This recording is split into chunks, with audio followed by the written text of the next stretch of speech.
Hi, so we're back today with another episode of Expat Experts, and today we've got Matt Haycox. So last time, Matt, you interviewed me. I did. Now it's my turn to grill you. I was kind to you. Yeah, you try getting lots of divorce questions off me. So today's I just wanted free advice. I got rid of her. So I'm going to ask you today, we're going to both ask you questions on like what you're doing here, lots of advice for our listeners, because this podcast is called Expat Experts. So nothing to do with family law or divorce, all to do with you as an expert in what you're doing, as an entrepreneur, as an investor, someone who lives here, knows the market well, just advice for our listeners, you know, any challenges you face, what kind of do's and don'ts you should do in the region, and just general kind of business growth development that you've seen, and just getting some advice from you as an expert. Cool. Yeah, so we'll start off with asking you a bit about your background. I do know a little bit, but obviously what you're doing now at the moment in the UAE. Obviously you've got businesses in the UK, and just a bit about yourself as well. No problem. I'm a career entrepreneur really, and I mean I started. I didn't start the business when I was 18, but I started working in my first business, a family business, many moons ago.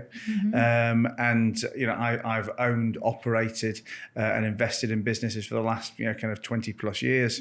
I over the last 10 or 15 years gone more from operator to investor. So my kind of core business is making loans to small businesses back in the UK, and that still is the kind of core of what I do now. I guess that lending foundation has then naturally or accidentally led on to me taking over businesses, whether it's businesses that have gone bust that we lent to, or whether it's ones that needed capital, and I've probably got some equity for adding extra value, extra expertise. But my umbrella now has 6 or 7 different trading groups under it, from bars to clubs, for e-commerce, property, finance. But at the heart of everything I do, I guess I'm a lender and a part-time problem solver. Some would say part-time problem causer. And did that just kind of happen, or something you just kind of fell into? Like you started doing this kind of lending to small businesses and helping them? I mean, probably every step of the last 20 years has been an accidental step. The only thing that was probably thought out in the beginning was that I wanted to be in business, but even that wasn't so much thought out. It was just that, I was going to uni, or rather my parents were trying to send me to uni in the late 90s. And back in those days, it was very much, if you've been through private education, you have to go to uni, or you're let down to the family, and you won't get you won't get any kind of any career in the corporate space. I never wanted to do it, just because I kind of knew in myself that I wanted to be in business, and I didn't feel that the 3 or 4 years of uni would help my business journey, and if anything would put me 3 years behind schedule. So I kind of fought with my parents to leave.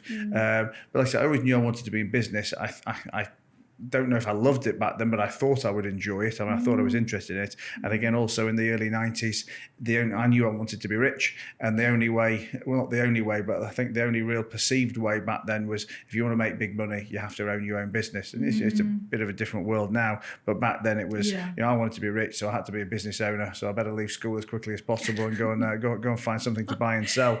So that was thought out. But effectively everything since then has just been either a natural progression or an accident. And also, many of the businesses that I've started or operate have also come from a basis of solving a problem that that I've had, or rather there hasn't been a solution for me, or it's a company I've worked with another company that's done a crap job or irritated me or whatever it may be. So. When did you move to Dubai? What was the reason for it? Was it work related, or you just wanted to have a change? So that was another accidental step as well. I was a COVID on the wrong plane. I was a COVID refugee, and I came here for an 8-day holiday back in 2020. Wow. And you ended up staying here? Never went back. I mean, it was never like, I've come for 8 days, I'm staying forever. It was just, Was it when they had those strict rules about you couldn't travel or something? The red zones and things. It was around that time, basically. I'd come out here. England was on a full lockdown. I'd come out here for work purposes, and I was due to come back, 8 days later. I thought, well, hang on a minute, I'm enjoying it here, and England's on full lockdown, so I might as well do another week. And I mean, it was literally just that. It wasn't, I'm going to stay here. I'll do another week. And then at the end of that week, I'll do another week and another week. And I've got an older daughter rather, who lives back in the UK. She was homeschooling. I was still here in, let's say, February time. And Mum rings me, we haven't been together for a long time, but we get on very well. And she said, well, I'm not really doing anything back home. Why don't I bring her out and she can homeschool from there? And that was another 2 or 3 months. And so she came over as well. So she came over and hung out here, did a homeschooling from here until the schools opened back in the UK. And then time just ran away with itself. I never planned to operate a business here, but I guess as those weeks turned into months and I was meeting more people here, I was starting to realise that even if I didn't do business in the UAE, the calibre of people here, the contacts, the opportunities, because even if I wasn't going to be doing business actually here, the people who are here do business elsewhere, or people from all around the world pass through Dubai as a hub. So I knew A, it would be a good place for me to make contacts, and B, I just knew I wasn't going to go back to England at that point either. It's just when now you compare it to the UK, would you say it's just a better place to be? I mean, for me, it's better all around. Now, I'm always conscious that I try and give, let's say, positive reasons as opposed to being an England basher. Because as much as I've become an England basher, I don't like England bashers.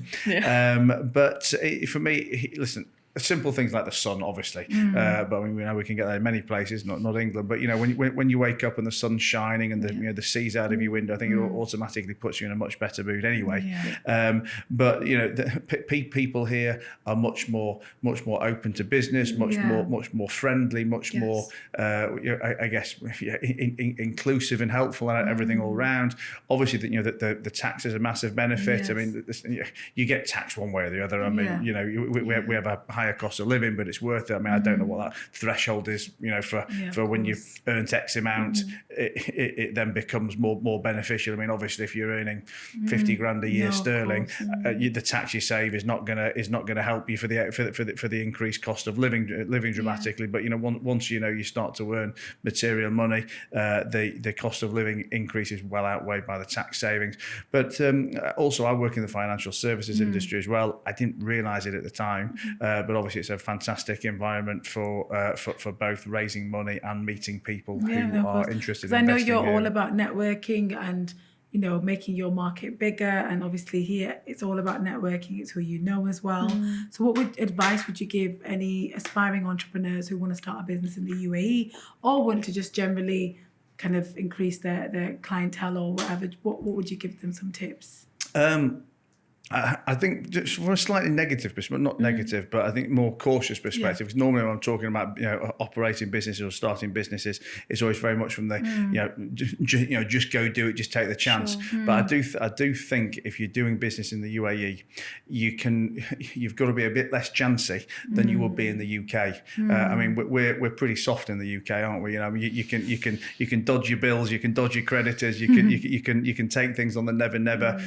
Setting up a company in England takes 24 hours and costs £3. All these things are very easy. In the UAE, setting up a company is expensive and painful. Owing people money is not a good idea. So checks bouncing.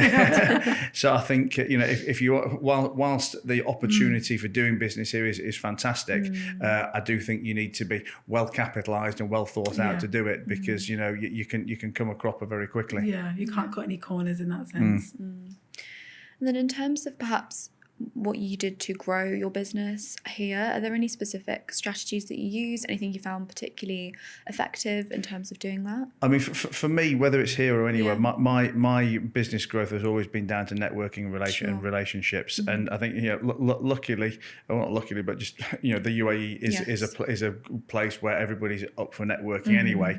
But I mean, listen, I've always made a very proactive, conscious effort to network. I do have my particular strategy, which is normally to hunt out the specific people that I want to make contact with, and then invite them to an environment that they're going to want to say yes to, as opposed to the dozens of other opportunities that they get invited to and don't take advantage of. I've got a boat here in the marina, which I've moved over from Europe a couple of years ago. So it's a bit of a cheat sheet for when I invite somebody who I've never met before say, hey, do you want to come to the boat? It normally gets a better response than, hey, do you want to meet in Starbucks for a coffee? If you want to grow your business, buy a boat. Exactly. For everyone listening. Well, I've seen your videos on the boat. I'm like, look at him. Molly's staff's there as well.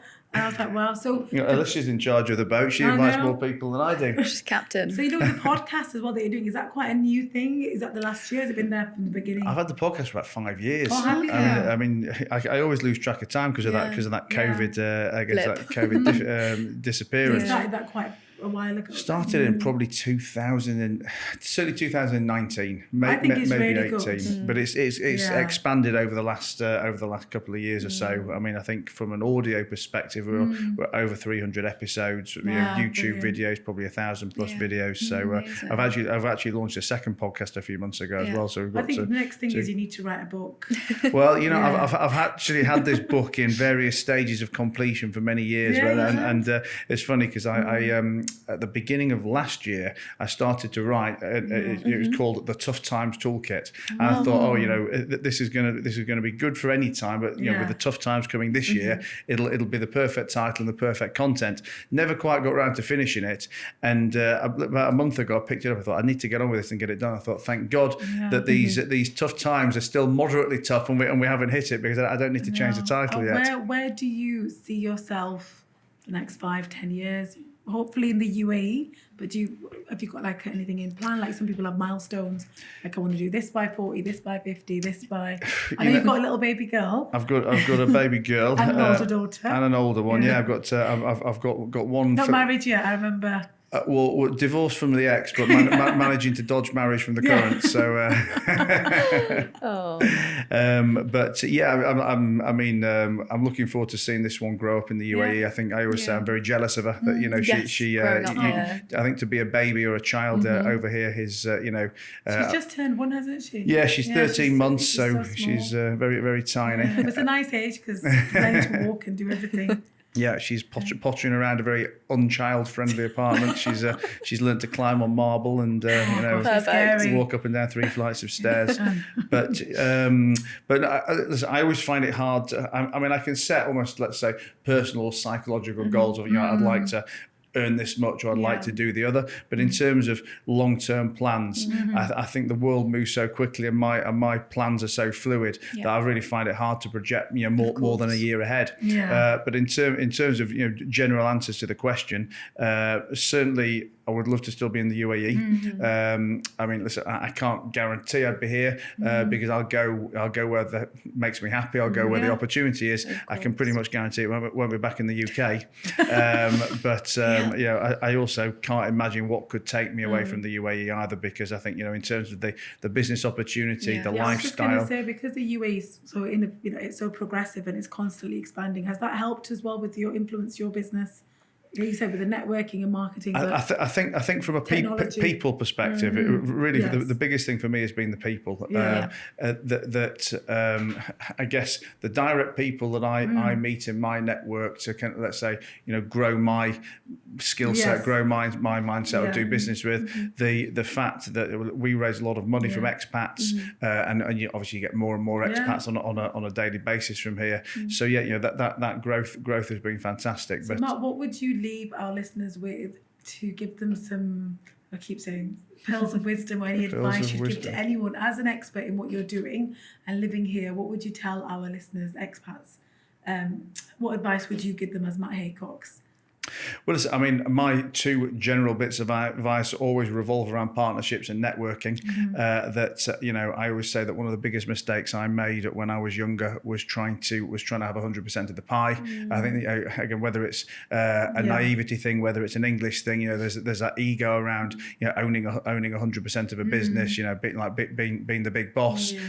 Whereas I've learned over time that we can go a lot further with as part part of a team, and I'd much rather have 20% of something that's 10 times bigger than than 100% of something that's smaller. Really well with like a mentoring program as well.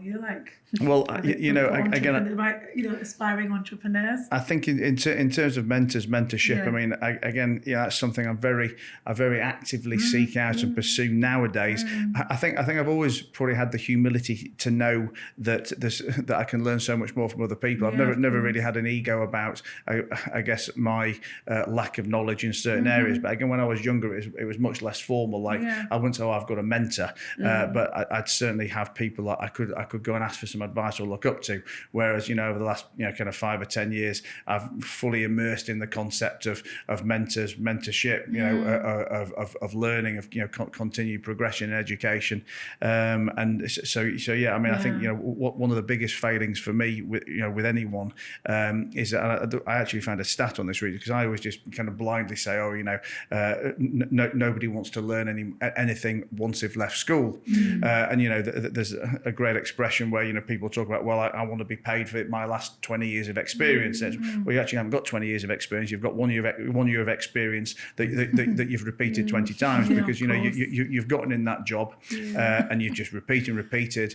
And I find it now, even some of the guys I work with now are a lot more, let's say, open to learn than many of the people I've worked with worked in the past. But I find myself saying, "Oh, I've got this book. Read this book or listen to this podcast or do the other," and they never read it. They never listen to it. And then you're coming back for a pay rise in a year's time or 2 years' time, and I always think, listen, as life goes on, there'll always be incremental pay rises and things like that, just from life in general. But if you want to go from from A to at least T or S or something like in the middle, not just A to B, there's got to be, you've got to do something to have exponential growth as opposed to incremental growth, and you're not going to get that from from the business that you're in or from the methods of learning that you've already been doing. You've got to get that. You've got to kind of put the effort in externally yourself. I think that's really interesting. I think our listeners will really benefit from it. And we'd love to get you on again just to discuss some more aspects of kind of what your things that you do and the kind of advice that you give. And if you write this book, I'm always happy to talk about myself, so you can have me anytime. But what if somebody wants to contact you? I mean, are you available for like general public, or do they need to go through Alicia or your website? What happens? Well, listen, I'm very findable. We're like a business, so people just contact us. I'm very findable online. I mean, I have a website which is matt-haycox.com. I'm on pretty much everything social as the Matt Haycox. That's TheMattThoy. So are you okay for us to share that? Please share the link. Listen, I get a lot of DMs and messages and stuff, which I'll always reply to. Make a lot of content. I can be hired for consultancy and mentorship, etc. But just find me online. Good to know. Thank you so much. It's been really, really nice just to hear kind of your experience and what you do, and just when I watch your podcast as well, I'm like, oh wow, I always pick something new, and I think it's really good, especially me being an entrepreneur as well. I think it's good tips, it's growth mindset, and I'm all about networking as well. So I think it's brilliant. Thank you so much. Thanks for having me. Thank you very much. Thank you.